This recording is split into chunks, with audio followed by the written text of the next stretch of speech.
आप सभी को प्रणाम। मैं जया भारत, जिला संत कबीर नगर से बहुत सुंदर कहानी आप लोग को सुनाने जा रही हूँ। आप लोग जरूर सुनिए। जब आपके दुनिया में जय जयकार होगा ना, तो जय जयकार के हिस्सा बहुत लोग मिल जाएंगे। जब आप भीड़ में चलेंगे, लाखों लोग आपके आगे पीछे चलेंगे ना, तो तमाम लोग उस भीड़ के हिस्सा बन जाएंगे। लेकिन जो आपका भीड़ ना आपके पास लगे, आपको दुनिया के लोग जब ठोकर लगा दे, उस समय भी अगर कोई आपको याद करे, वही अपना है। और कौन याद करता है उस समय, जरूर सुनिए इस कहानी के माध्यम से। मैं आप लोगों को बता देना चाहती हूँ, एक राजा था। कहानी सुनिए। एक राजा था, तो उसके पास कोई औलाद नहीं था। जब कोई औलाद नहीं था, तो अपने राजमहल में ये मंत्रालय किया कि भाई कैसे क्या होगा, अपना राजकाज कौन देखेगा।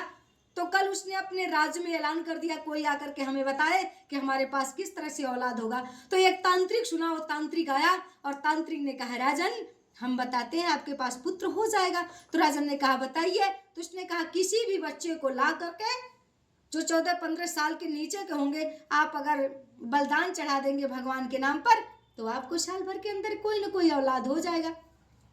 इस बात को सुनकर के राजा ने ढिढोरा पिटवा दिया, ऐलान करवा दिया, पेपर में न्यूज में सब में निकलवा दिया कि जो हमें अपना औलाद देगा बलिदान चढ़ाने के लिए, हम लोग और हमारी जनता के तरफ से भी ऐलान हुआ है, और मेरे तरफ से तो पूरा राज, आधा राज उसको दे दिया जाएगा, और जनता भी हमारी उसको प्रोत्साहन करेगी। इस बात को सुनकर के सारे जनता लोग विचार करने लगे।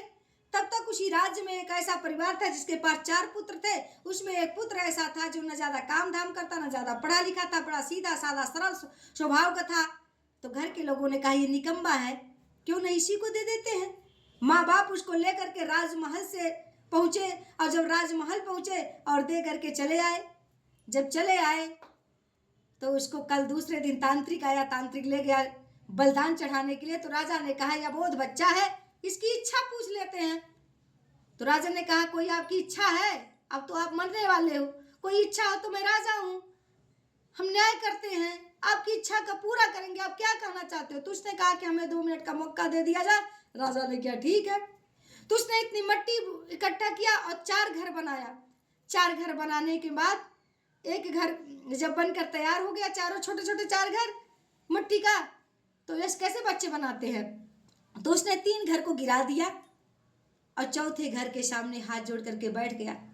तो राजन ने पूछ लिया कि बेटा तुमने 4 घर बनाया और 3 घर तोड़ दिए, और एक घर के सामने हाथ जोड़ कर बैठे हो, हम जानना चाहते हैं इसका मतलब।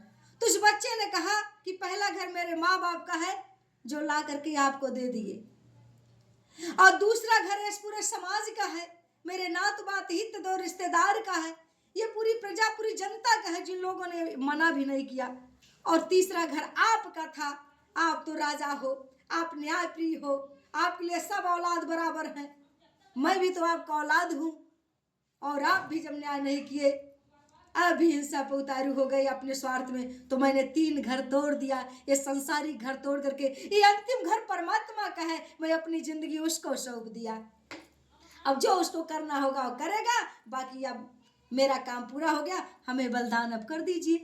राजा कहा नहीं नहीं, अब मैं आपको बलिदान नहीं करूंगा,